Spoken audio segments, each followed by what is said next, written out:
High, আমি শিল্পা চলে এসেছি নতুন আরেকটা ভিডিও নিয়ে। তোমাদের সবার প্রিয় একটা রেসিপি। আর হ্যাঁ, আমাদের বিরাট কোহলিরও কিন্তু খুবই পছন্দ এই ছোলে ভাটুরে। চলো তাহলে পাঞ্জাবি স্টাইলে এই ছোলার তরকারিটা আজকে রান্না করা যাক। তার জন্য প্রথমে দুটো পেঁয়াজ আর একটা টমেটো লাগবে, যেটা কিন্তু আমাদের একদম কুচি কুচি করে কেটে নিতে হবে।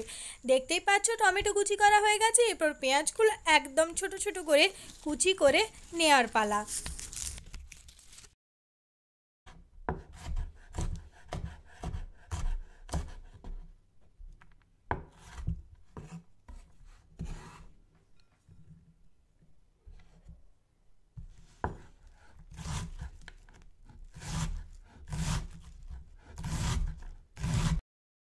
ধনেপাতা কুচি তো অবশ্যই লাগবে, তার জন্য একদম ছোট ছোট কুচি করে কেটে নিয়েছি।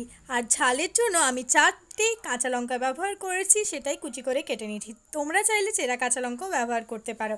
এরপর কাবলি ছোলাটা যেটা ভিজিয়ে রেখেছিলাম সেটাই কিন্তু পরিমাণ মতো জল, একটা দারচিনি, তেজপাতা আর হাফ চামচ মতো খাবার সোডা দিয়ে আমি 3 থেকে 4টে সিটি দিয়েছি। এরপর কড়াইতে সর্ষের তেল গরম করে ফোড়নের জন্য দারচিনি, তেজপাতা আর 1 চামচ মতো জিরে ভালো করে ফোড়নে দিয়ে দিয়েছি।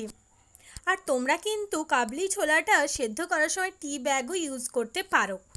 এরপর কুচি করে রাখা পেঁয়াজগুলো দিয়ে ভালো করে লাল লাল করে কিন্তু আমাদের ভেজে নিতে হবে। ভাজা হয়ে যাওয়ার পর কিন্তু আমরা এতে ব্যবহার করব আদা আর রসুনের পেস্ট। এটা আমি 1 চামচ দিয়েছি, দিয়ে ভালো করে মশলাটা কষিয়ে নেব, যাতে কাঁচা গন্ধটা একদম চলে যায়।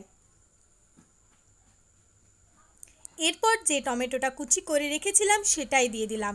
বেশ ভালো করে তেলে দিয়ে কষিয়ে নিতে হবে যতক্ষণ না আমাদের টমেটোটা 70% কুক হয়ে আসছে। যখন দেখব টমেটোটা নরম হয়ে গেছে, তখনই বুঝতে পারবো আমাদের টমেটো কিন্তু হয়ে গেছে। এরপর ঝালের জন্য কিন্তু কাঁচা লঙ্কা কুচিগুলো দিয়ে ভালো করে আবারও মশলাটা কষিয়ে নিতে হবে। আর পুরো রান্নাটা আমি এখানে সর্ষের তেলে করেছি, তোমরা চাইলে কিন্তু সাদা তেল অবশ্যই ব্যবহার করতে পারো। এরপর প্রতিদিনের গুঁড়ো মশলা দিয়ে দিচ্ছি। 1 চামচ জিরে গুঁড়ো, ধনে গুঁড়ো, হাফ চামচ মতো হলুদ গুঁড়ো, স্বাদ মতো নুন, আর রঙের জন্য আমি ব্যবহার করেছি কাশ্মীরি লঙ্কার গুঁড়ো। তোমরা চাইলে ঝালের জন্য লঙ্কার গুঁড়োও ব্যবহার করতে পারো। দিয়ে ভালো করে পুরো মশলাটা আমাদের অনেকক্ষণ ধরে কিন্তু কষিয়ে নিতে হবে। মশলা যত ভালো কষানো হবে তত কিন্তু এই চানার তরকারির টেস্ট ভালো আসবে। মশলাটা যাতে লেগে না যায় তাই জন্য সামান্য পরিমাণে জল দিয়ে মশলাটা আমি ফুটতে দিয়েছি। মশলা থেকে দেখো তেল ছেড়ে ছেড়ে এসেছে। এরপর সেদ্ধ করে রাখা কাবলি ছোলাগুলো কিন্তু দিয়ে দেব, দিয়ে ভালো করে মশলার সাথে একবার নাড়াচাড়া করে নেব, যাতে ভালো করে মশলাটা কাবলি চানার সাথে কিন্তু একদম মিশে যেতে পারে।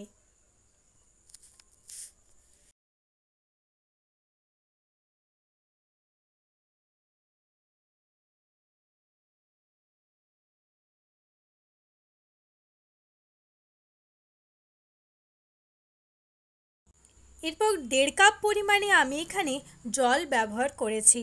জলটা দিয়ে ভালো করে নাড়াচাড়া করে 15 থেকে 20 মিনিটের জন্য একদম লো ফ্লেমে ঢাকা দিয়ে এটাকে রেখে দিতে হবে।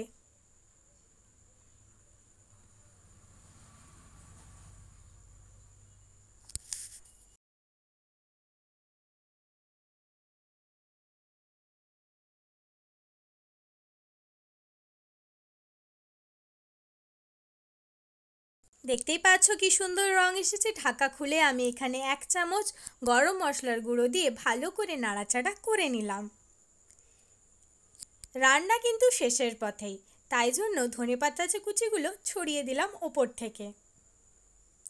এরপর দিতে হবে 2 চামচ পরিমাণে ঘি। তোমরা চাইলে ঘিটা নাও দিতে পারো, কিন্তু ঘি দিলে টেস্ট হয় আরও দুর্দান্ত।